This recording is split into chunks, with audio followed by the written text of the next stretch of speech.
Welcome, everyone, to the VBC Bible Institute and podcast, and welcome back to our course, Journey Through the Bible. Yes, we have, I can't say we've actually begun our journey yet, but we are going to be taking a journey through the entire Bible from Genesis to Revelation. We're going to be covering everything. We're going to be doing this, I hope in a way that makes the learning more in depth and more personal, and that it accomplishes far more than the typical way of doing a survey.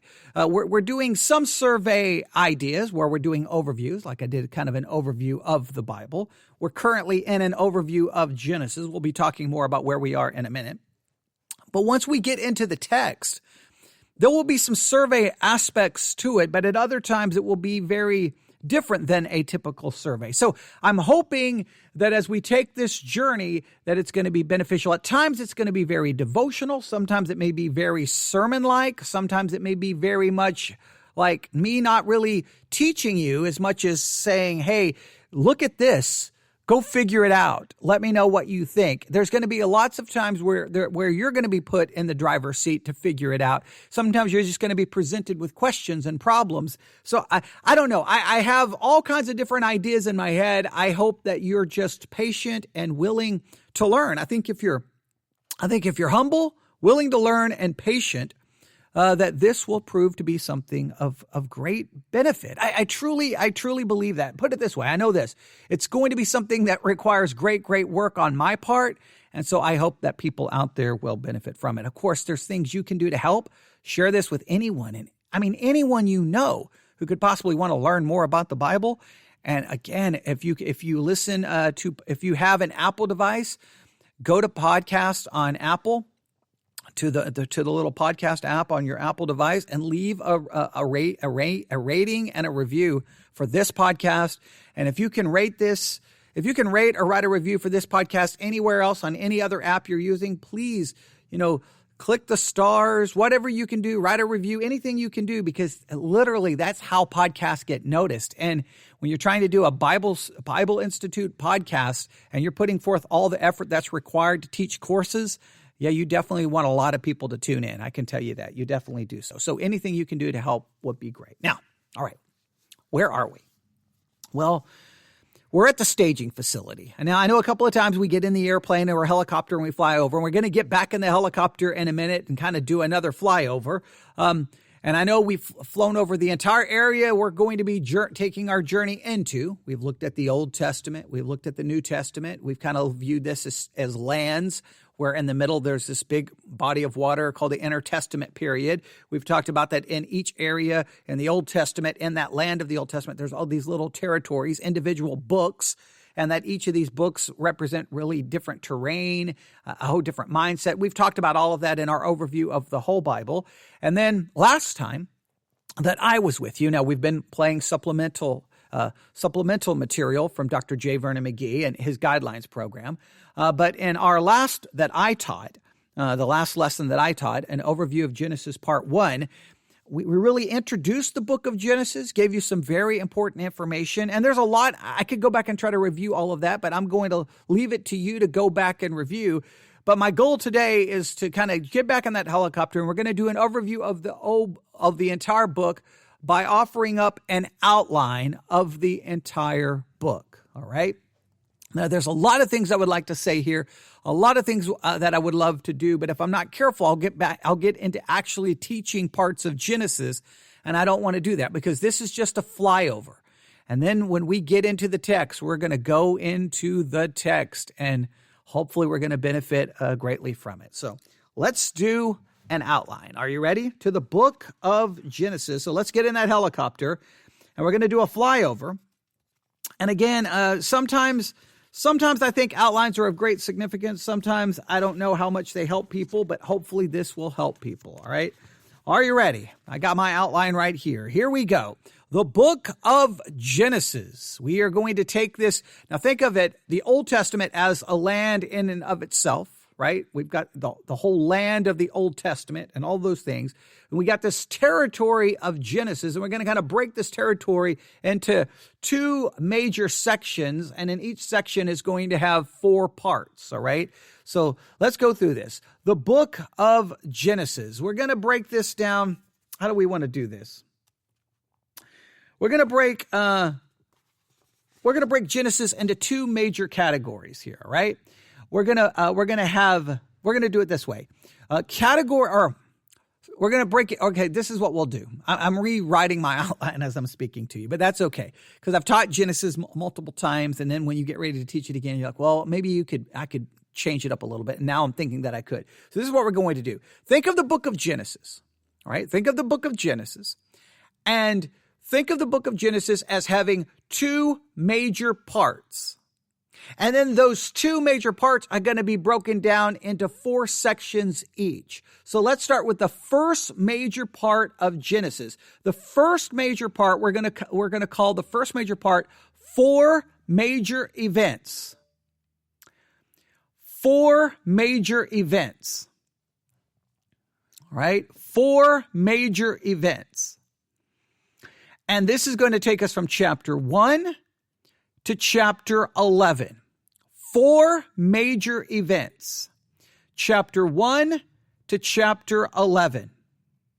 All right? The 4 major events in this section, and you probably know them, chapters 1 through 2 is creation. All right? So, I'll do this. Let me back up a little bit. All right, I said we're going to break it into 2 major categories. So I'll give you the 2 major categories first, and then I'll break the first, or 2 major sections, and I'll break the first section into the 4 parts. All right, does that make sense? So here we go. We got 4. All right, here's what we're going to do. All right, so let me back up a little bit. All right, because I'm completely rethinking this. So let's do this. If you already started taking your notes, just rip out that page. I apologize. All right, because I want this to really be meaningful for you, and I want this to be beneficial. All right, so rip out that page and let's start over. Genesis. All right, we're going to break Genesis into 2 major parts, and each part into 4 sections each. I think that's the right way to state it. If I stated it incorrectly, I apologize, but you've ripped out that sheet of paper, so we'll start over, okay? Genesis, our outline, 2 major sections, and then each section will be broken down into 4 individual parts, okay? Or maybe now I keep changing if I want to call them parts or sections. I think it's better to say, which way do I want to go with this? Now, I told you these are going to be very real studies, very real. So don't get frustrated. Don't get frustrated with me. I think I'm going to go. Yes, that's what we're going to do. We're going to break the book into 2 major sections, and then each section into 4 parts. I think that just makes sense. Maybe it's better to do it the other way, but that's okay. Now we're just getting into worrying about, what's the best way to describe it. I'm just keep thinking of the different ways that if I say it one way, my mind pictures it one way, and if I say it a different way, my mind pictures it a different way. So I want it to be really beneficial. I mean, when you look out as we're flying over and we see, okay, there's the region of Genesis. I want you to see, hey, there's 2 major sections to the land, and each section then can be broken into 4 parts. I know it kind of makes sense maybe to break it into 4 sections, but that's okay. We'll do that. All right. So here we go. So I think that makes sense. Hopefully I clarified that a little bit, but that's all right. Here we go. So section number 1, we will call 4 major events. 4 major events. Section number 2, 4 important people. All right, so those are the 2 major sections. 4 major events. That goes from chapter 1 to chapter 11. 4 important people, or 4 major people. I think we'll say major people. That goes from chapter 12, obviously, to chapter 50. All right, so 2 major sections, right? 4 major events, chapter 1 to chapter 11. 4 major people, chapter 12 to chapter 50. Those are the two major sections, all right? And you're going to see that. It's going to become obvious as you're reading through chapter 1, chapter 2, chapter 3, chapter 4, 5, 6, 7, 8, 9, 10, 11. Now, there's going to be plenty of people mentioned, and those people are major, are important. I'm not saying they're not, but you're going to see the emphasis is on events. The emphasis is on what happened. Now, people are involved, but what happened? So please don't think I'm saying that they're not major people there, because obviously you have Adam and Eve, you have Noah, you've got some serious people mentioned there. But I think it's about the events overshadow in some ways the people. And I think in chapter 12 through 50, it's just there's major events that occur. But you have the stories of these people, these very detailed stories of these people and their genealogy and et cetera, et cetera. So I think that's very important. So we're going to go two major sections. Section number 1, four major events from chapter 1 to chapter 11. And the second section is four major people. Four major events covers from chapter 1 to chapter 11. Four major people cover from chapter 12 to chapter 50. Chapter 1 to 11 appears to cover over 2,000 years. Chapter 1 through 11 appears to cover over 2,000 years. That's the four major events. That section number 1, seems to cover over 2,000 years. Section number 2, from chapter 12 to 50, covers approximately about 300 years. All right? So there's the book of Genesis, two major sections. First section, four major events. Those four major events, that section covers around 2,000 years. It goes from chapter 1 to chapter 11. So in about 11 chapters, you have around 2,000 years covered, or over 2,000 years. The second major section is four major people. It goes from chapter 12 to chapter 50. And in those chapters, you have approximately about 300 years covered. So fewer chapters, far more time, far more chapters, less time, all right? But that's, again, very interesting to take notice of, all right? Two major sections, all right? Four major events, four major people. Chapter 1 through chapter 11 are the four major events, covers around 2,000 years. The four major people covers about 300 years, and it goes from chapter 12 to chapter 50, all right? Now, let's break down section 1. Section 1 can be broken down into four parts. Are you ready? I bet you can guess these. Creation, chapters 1 through 2. Creation, chapters 1 through 2. The fall, chapters 3 through 5. Chapters 3 through 5. Next, the flood, chapters 6 through 9. And next, the Tower of Babel, chapters 10 through 11. Chapters 10 through 11. Now, sometimes people will give that section a different title, but since it's four major events, I think it makes sense to make it to refer to it as the Tower of Babel. I think that's the event that everyone. That's the one. That's the event that everybody remembers in 10 and 11. So I think that makes sense. All right. Sometimes you'll see outlines give it a different name, but the name doesn't make any sense. Like some will call that nations, but that doesn't make any sense because if it's four major events, then you've got to give the events. So chapters 1 through 2, what's the event? What's the event? Everyone should be able to say it with me. Creation. Chapters 3 through 5, what's the event? Everyone should be able to name it with me. The fall. Chapter 6 through 9, what's the event? Everyone should name it with me. The flood. Chapters 10 through 11, what's the event? Tower of Babel. All right. Everyone should know that, right? And again, it covers 2,000 years, right? Chapters 1 to chapter 11. Now, if you think about it, this section, this first major section, and those four parts, if you think about it, it's kind of interesting how it works. It starts with the beginning of everything, including the human race, and it ends in confusion and scattering. So section 1 and those four parts, they begin with everything. They begin with the creation of everything, and including the human race, and it ends with confusion and scattering. So, and in fact, if you think about it, chapters 1 and 2, you're going to see this repeated phrase. It was good. It was good. It was good. It was good. It was very good. Everything's great in chapters 1 and 2. And then if you jump to the end of chapter 11, wait, you've got confusion and scattering. Also, you'll find in there, after you begin with everything being good at the beginning with the creation, you're also going to find at some point a list of genealogy, and it's going to say, and he died, and he died, and he died. So how do you get from everything good to dying and confusion and scattering? The fall is how you get there, and sin. So it's very important the way that is structured, right? So again, the first major section is 4 major events. It goes from chapter 1 to chapter 11. Those 4 major events are creation, fall, flood, and the Tower of Babel. All right, covers about 2,000 years. It begins with creation of everything in the human race, and it ends in confusion and scattering. All right, very important. All right, the second major section, again, is broken down into 4 parts. This section goes from chapter 12 to chapter 50. Now, listen very carefully. It covers about 300 years. Now, 4 major people, you should probably already be able to name them. Abraham, chapter 12 to 25.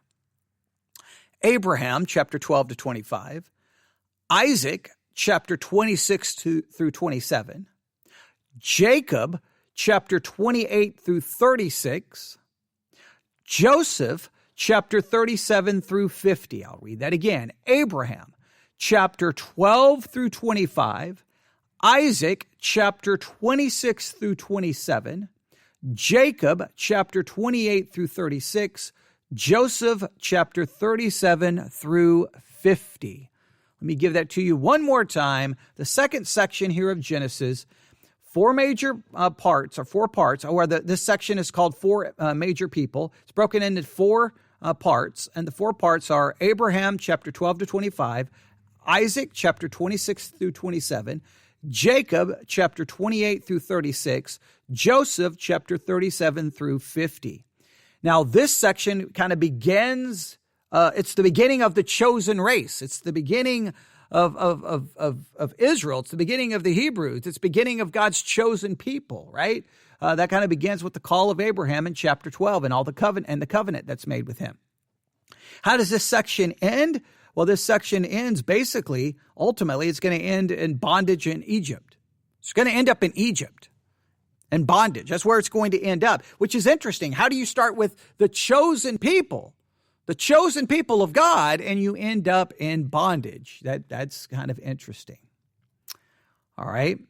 So let's go through those again. Section number 1, 4 major events: creation, fall, flood, and nations. Creation, chapters 1 through 2, fall, chapters 3 through 5, flood, chapters 6 through 9, Tower of Babel, chapters 10 through 11.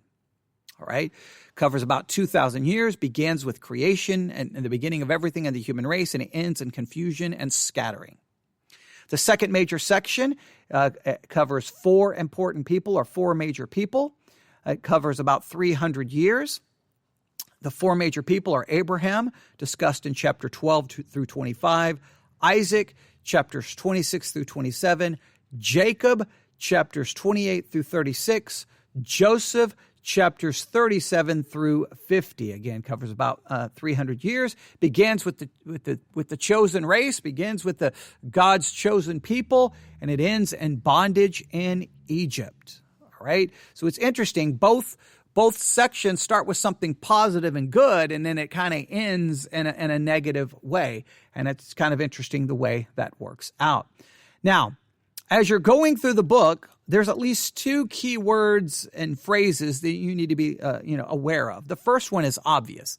In the beginning. In the beginning.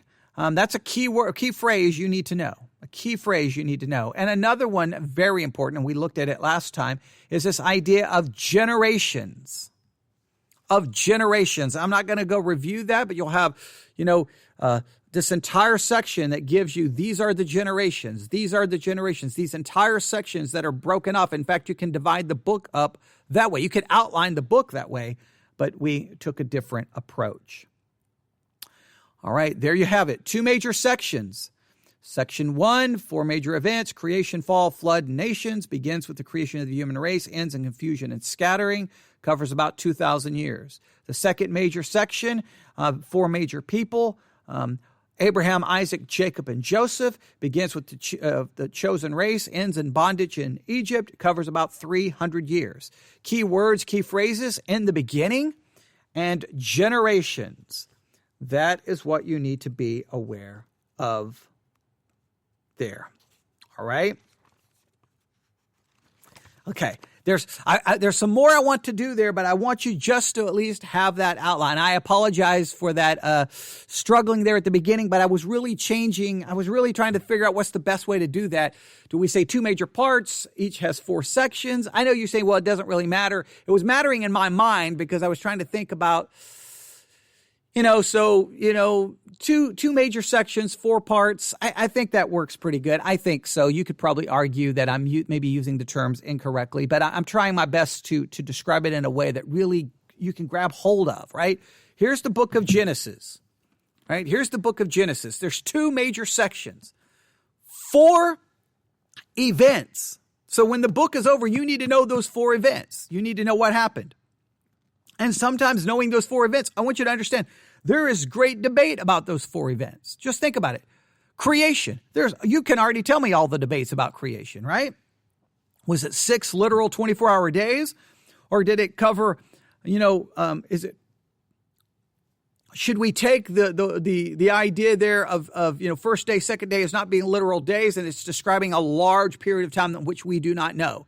Was there a original creation in Genesis 1:1, and then some cataclysmic judgment occurred between Genesis 1:1 and Genesis 1:2, and then there's the recreation of everything in Genesis 1:2 and following, and Genesis 1:2 and following? That is literally 6 actual days, but there was a period of who knows how long between Genesis 1:1 and Genesis 1:2, where you had a judgment upon the original creation. And really, Genesis 1:2 is a recreation of everything. That, some people call that the gap theory, and that's right there. There's even debate about that.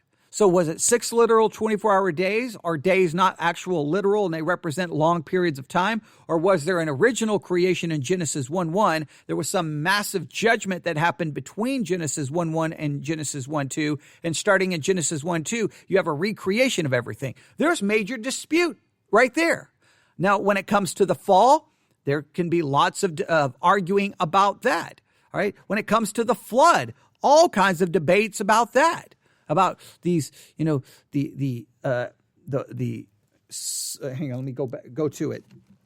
Instead of misquoting it. Genesis chapter 6.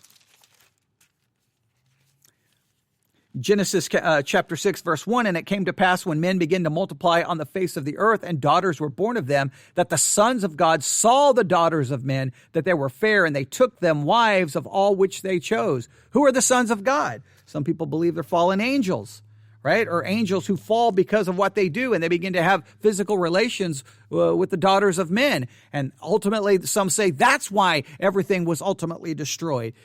So because the seed was being corrupted and God had to come in to preserve it. That's what some people argue. There's lots of disagreements even about the flood.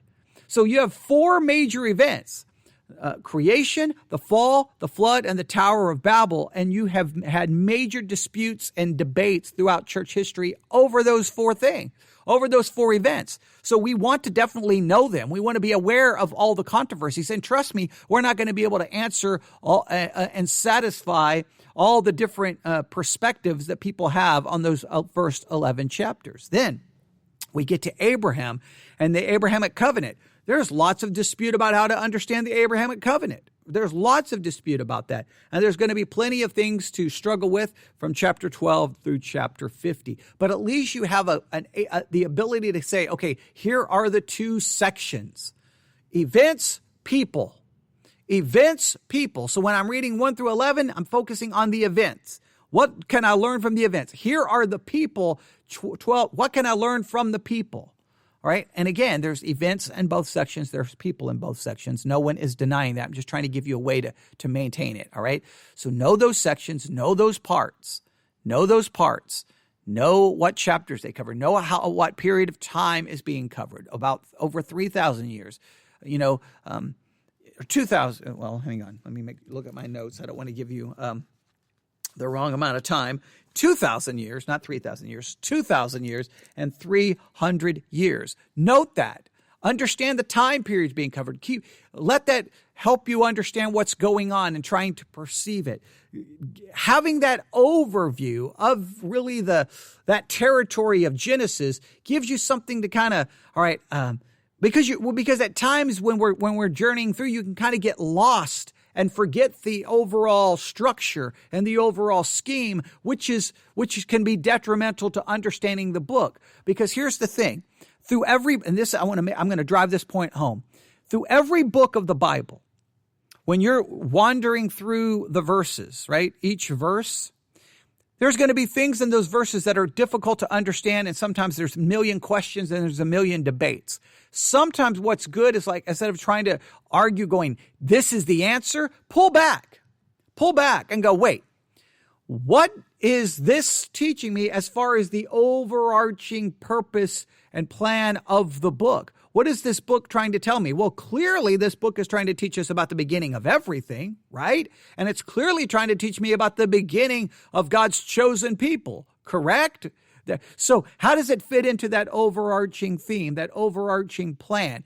Knowing how a section fits in with the overarching purpose, theme of a book can be critical when you get lost in the midst of some controversy over how to interpret a section of the book. There's always going to be verses that people are going to argue about. Step back and say, oh, no, you know what? I'm too close. Let me step back. Okay, how does that verse fit in with the overarching theme of the book? That's how, then go with that. I say, you know what? You can argue all day about that verse and how to interpret it.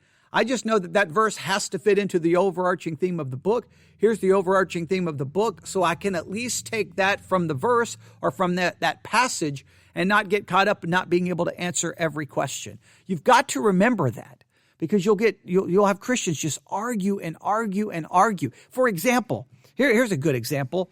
And it was 1 Corinthians. I think you have the section there dealing with head coverings. Possible head coverings, depending on how you interpret the passage. And you'll get people who just spend hours wanting to debate head coverings. Women should be wearing head coverings. Women should be wearing and debate and argue. And you just want to scream and go, yes, that's in 1 Corinthians. And what was the issue in 1 Corinthians? You had a church that was divided and fighting and arguing and disputing. And Paul was trying to correct all of this, trying to tell them about not using your liberty to hurt other people. And they should be thinking about one another. They should be thinking about the glory of God. And they should have a different way of looking at everything. But instead of pulling back, going, hey, I don't know if we can ever resolve the head covering thing, but there's an overarching principle in 1 Corinthians that this dispute that was happening in the church can teach us, and how to handle disputes within the church. Sometimes we'll get so caught up about the one subject that we literally then go against the actual purpose of the book. Paul was trying to solve the problem in Corinth with all the fighting and arguing and disunity and bad practice, and he was trying to challenge that. So sometimes we can miss the theme, or as some say, sometimes you can miss the forest because of the trees. That's why we do the overview. Okay, what's going on here? Okay, there's this question about sons of God and daughters of men, and okay, wait, angels, and wait, what's going on here? Okay, well, what's the overall purpose? Well, it's trying to give me these four major events. These four major events are critical into understanding. So what I do need to ultimately take away is that God judged the world by a flood. All right. Now, that obviously could change everything about the planet. That clearly gives us an understanding that God will pour out his wrath. That like, in other words, you sometimes have to step back and at least remember the major idea. Now, I'm not saying ignore those verses that are difficult. I'm not saying skip them. I'm just saying step back sometime and say, at least here's the foundation I can stand on. I don't understand that. And I've got 300 questions, but here is what I can know, what is clear, And I'm going to go back and stand on that, where you don't end up sinking down and all you're doing is fighting about 1 or 2 verses and you miss the whole point of the book. And if you miss the whole point of the book, that's not a good thing. That is a negative thing. All right. So there you have it, an overview of the book of Genesis. I feel like there's more I should say, but I'm not going to do that. So here we go. Let's land the helicopter. All right. I hope that outline worked. I hope it did. I wasn't completely happy with it, but that's okay. I was more unhappy because at the beginning I was just trying to figure out which way to go, and I ended up doing that live on the air, so I want to kick myself. I should have thought that through better. I thought I had it figured out, and then as soon as I started looking at my notes, I'm like, even in my notes, you can tell where I erased and rewrote and then erased section, part, section. Even there, I was trying to figure out what's the best way to describe it, and then I had the outline written like 3 different ways. So obviously, all of that came back to me there at the beginning. I apologize, but again, I told you that this is going to be very real. I don't want this overly produced. This is very real, just us working together about getting a grip on the book of Genesis, right? This is going to be real working together, and hopefully you will appreciate that. All right, now, let's do this. Let's listen to Genesis chapter 1 again. I want you to listen carefully. Now, this becomes very important. We're going to begin Genesis chapter 1 soon, all right? We're going to begin working our way through Genesis chapter 1. I cannot stress to you the importance of this chapter. I mean, literally, Genesis chapter 1, verse 1. You can't overstate the importance of that verse. You really can't. Genesis chapter 1, verse 1, I mean, it changes everything. That verse should literally be like, you should have that memorized and you should just remember that verse daily. In the beginning, God. I mean, that like everything begins with God. Everything starts with God. The book opens up with God. It's about God and what he does. He creates. We are his creation. God is the creator. I mean, Genesis 1:1, it's so easy to read. It's so easy to remember. But man, I don't know if we'll ever truly grasp the significance of it. I don't know if we can ever wrap our minds around how important that verse is. And then, because what happens is we ignore Genesis 1:1, and then we start immediately fighting in Genesis chapter 1 about the meaning of day, and we start arguing everything about the text. But here's what I want you to do. I want you to listen to Genesis chapter 1. I'm going to play it again. All right? I've already played it in the last episode, but I'm going to play it again. And I want you to start listening to this chapter, thinking about how you would outline the chapter, how you would structure the chapter. Listen carefully to what it's saying. We're going to approach it from a lot of different ways, and I hope that it's going to be beneficial. But this is where the work begins. Now it's up to you to start reading the chapter. It's up to you to start thinking about the chapter. It is up to you to do just that. All right. So let's end this overview. And I know, and I just hate even saying that because I could have gone a lot longer with the overview. I really could have. But hopefully that outline is helpful. Hopefully what I said there about making sure we step back at times and seeing the big picture, hopefully that principle will be helpful. But let's do this. Let's end this with listening to Genesis chapter 1. Please remember, start listening and just write down anything you have questions about. Just any question you have, write it on paper and share those questions about Genesis chapter 1 as soon as possible, because that will really guide us through. But here we go. We're about to begin our journey through the book of Genesis. It's going to be long. It's going to be work, but we're going to do so, and hopefully you benefit greatly from it. So here we go. Let's listen, start thinking, and we'll begin that journey in the next session that we're together. All right, but I'll just end this with playing Genesis chapter 1 being read. Here we go.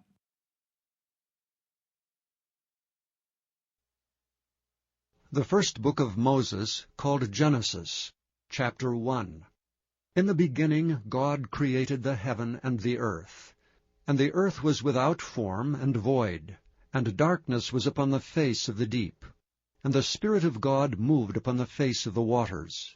And God said, Let there be light. And there was light. And God saw the light, that it was good. And God divided the light from the darkness. And God called the light day, and the darkness he called night.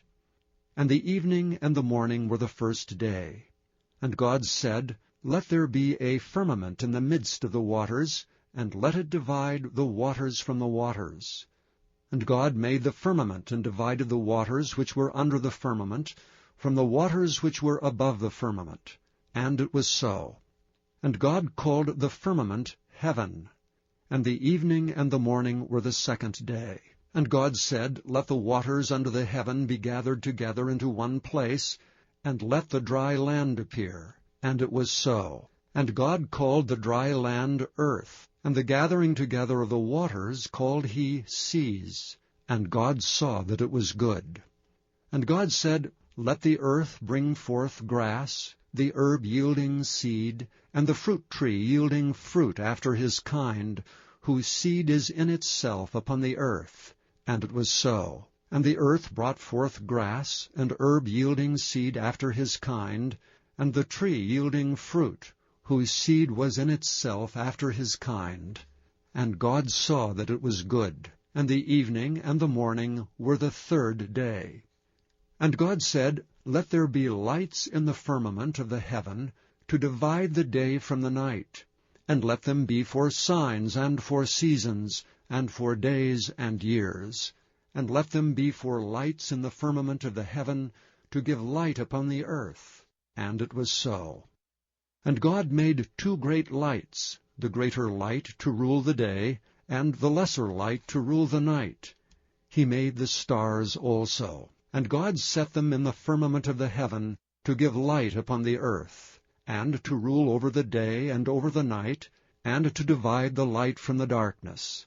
And God saw that it was good. And the evening and the morning were the 4th day. And God said, Let the waters bring forth abundantly the moving creature that hath life, and fowl that may fly above the earth in the open firmament of heaven. And God created great whales, and every living creature that moveth, which the waters brought forth abundantly after their kind, and every winged fowl after his kind. And God saw that it was good. And God blessed them, saying, Be fruitful and multiply, and fill the waters of the seas, and let fowl multiply in the earth. And the evening and the morning were the 5th day. And God said, Let the earth bring forth the living creature after his kind, cattle and creeping thing, and beast of the earth after his kind. And it was so. And God made the beast of the earth after his kind, and cattle after their kind, and everything that creepeth upon the earth after his kind. And God saw that it was good. And God said, Let us make man in our image after our likeness, and let them have dominion over the fish of the sea, and over the fowl of the air, and over the cattle, and over all the earth, and over every creeping thing that creepeth upon the earth. So God created man in his own image. In the image of God created he him. Male and female created he them. And God blessed them, and God said unto them, Be fruitful and multiply, and replenish the earth, and subdue it, and have dominion over the fish of the sea, and over the fowl of the air, and over every living thing that moveth upon the earth. And God said, Behold, I have given you every herb bearing seed, which is upon the face of all the earth, and every tree in the which is the fruit of a tree yielding seed. To you it shall be for meat. And to every beast of the earth, and to every fowl of the air, and to everything that creepeth upon the earth wherein there is life, I have given every green herb for meat. And it was so. And God saw everything that he had made, and behold, it was very good. And the evening and the morning were the 6th day. Thank you for listening to this recording of the King James Bible produced by Audio Scriptures International. Audio Scriptures International believes it is more important to spread the Word of God than to make a large profit. Please feel free to make copies of these recordings and distribute them freely so long as you adhere to the following guidelines. First, you may not charge any more than the cost to duplicate and send them. Secondly, You must make a complete copy of the recording, including this message. For commercial and fundraising distribution, please contact Audio Scriptures International for additional information.